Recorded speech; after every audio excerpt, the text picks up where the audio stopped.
How to add video notes on Instagram. Open Instagram. Go to messages. You can either swipe left or click on message icon on top right corner of your screen. Now below the search box you can find notes. Click on that. Now click on camera icon located right below your profile. Now simply record the video. You can also turn your back camera by clicking on the arrow icon.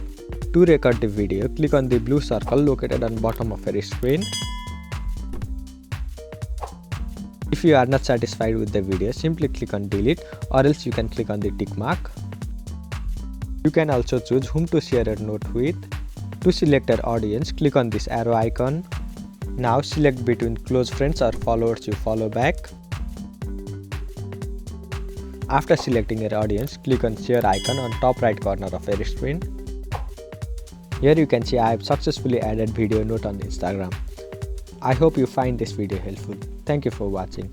Follow us for more helpful tutorials.